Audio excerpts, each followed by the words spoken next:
तो गिलगमेश की मैं आपको कहानी सुना रहा हूँ। गिलगमेश की कहानी आपकी एनसीईआरटी में नहीं है। मुझे याद है मेरे पिताजी ने बचपन में मुझे गिलगमेश की कहानी सुनाई थी। तो गिलगमेश उरुक के राजा थे, मेसोपोटामियन राजा थे। एक दिन क्या होता है कि उन्हें खबर मिलती है कि उनका एक बहुत ही प्यारा दोस्त था, उसकी मौत हो गई।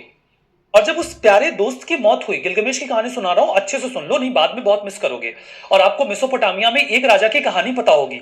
जस्ट बी प्रिविलेज्ड कि मेसोपोटामिया में एक जगह है उरुक।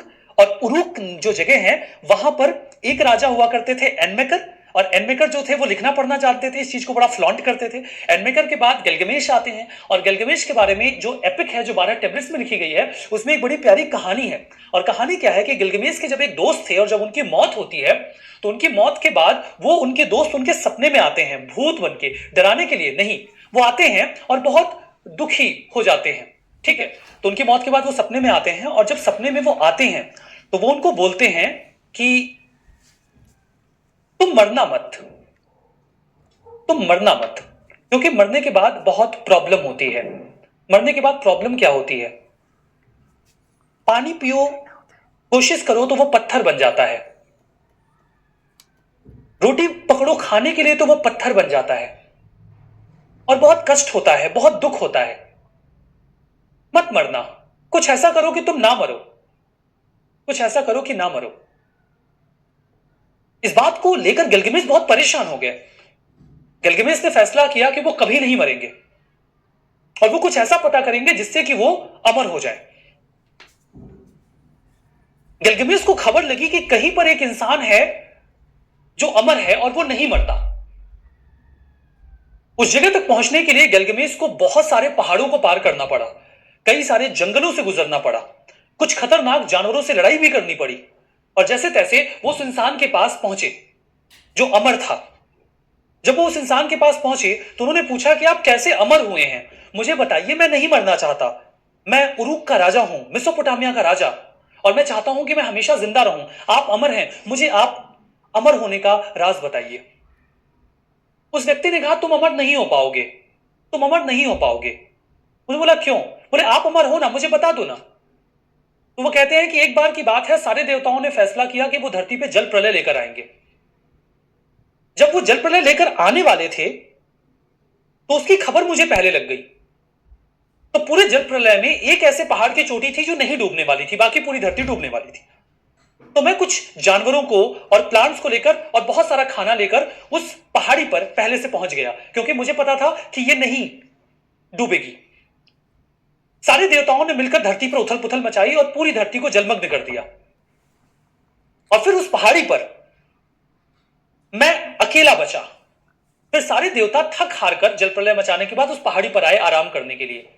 सारे देवता बहुत भूखे थे। उन्होंने मुझे देखा तो वो बड़े परेशान हुए कि ये इंसान तो बच गया। मैंने उनसे कहा कि आपके लिए मेरे पास खाना है।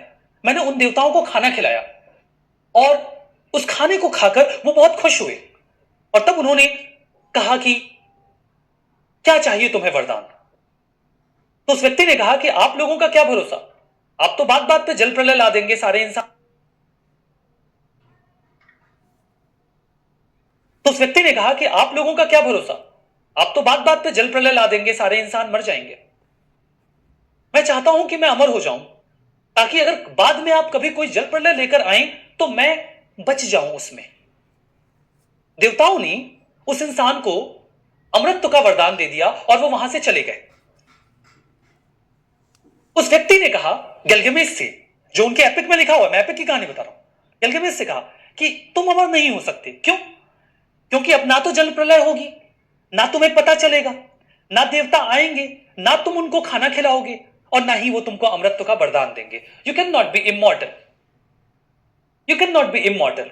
इस बात को लेकर गिलगमेश बड़ा दुखी हो गए। गिलगमेश बहुत दुखी हो गए। गिलगमेश इतना डिसअपॉइंट हो गए कि उनको लगा कि वो अब शायद जिंदा नहीं रह पाएंगे।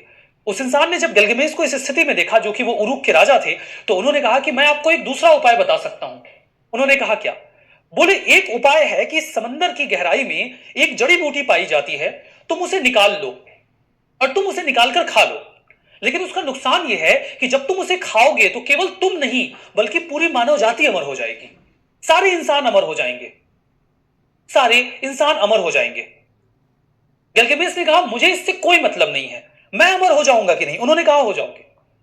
गिलगामेश ने एक खुद को पत्थर में बांधा और वो समंदर में कूद गए। वो समंदर की गहराई में गए, उन्होंने उस पौधे को ढूंढा और उस पौधे को निकालकर गिलगामेश वापस आए। और जब वो वापस आए तो उस पौधे को समंदर में ढूंढ कर निकाल के लाने में वो इतना थक चुके थे कि वो जैसे ही बाहर आए वो बेहोश होकर गिर गए। वो उस प्लांट को खा नहीं पाए। वो प्लांट उनके हाथ में था जो पूरी मानव जाति को अमर बना सकता था, लेकिन वो बेहोश होकर गिर गए। पास के बिल में एक सांप रहता था। वो सांप निकला और उसने उस जड़ी बूटी को खा लिया। कहा जाता है कि उसके बाद स्नेक्स की जो पूरी स्पीसीज है वो अमर हो गई। वो कभी बूढ़े नहीं होते और वो कभी मरते नहीं। सांप जब बूढ़े होने लगते हैं तो अपनी स्किन निकाल देते हैं बाहर, जिसको आप लोग केचुली कहते हैं। तो सांप अपनी स्किन बाहर निकाल के फिर से यंग हो जाते हैं और सांप बहुत लंबे समय तक जिंदा रहते हैं और वो कभी नहीं मरते, क्योंकि उन्होंने वो जड़ी बूटी खा ली थी जो वास्तव में गिलगामेश को खानी थी। और उसके बाद सारी स्नेक्स की स्पीसीज अमर हो गई। ऐसा माइथोलॉजिकली माना जाता है। हमें पता है स्नेक्स अमर नहीं होते, वो मर जाते हैं। वो बोलते हैं ना कि 100 साल स्नेक को कोई देखे ना तो वो इच्छाधारी हो जाते हैं, नागमणि होते हैं, lot of things are there. But we all know कि स्नेक्स जो होते हैं वो अमर नहीं होते, एज ए स्पीसीज हमें पता है। बट माइथोलॉजिकली माना जाता है कि स्नेक्स अमर हैं, और वो इसलिए है क्योंकि उन्होंने वो जड़ी बूटी खा ली थी जो गिलगामेश को खानी थी। और गिलगामेश खा लेता तो हम सारे केचुली छोड़ रहे होते और फिर हम सारे अमर हो जाते। अच्छा किया नहीं खाया भाई, अच्छा किया नहीं खाया।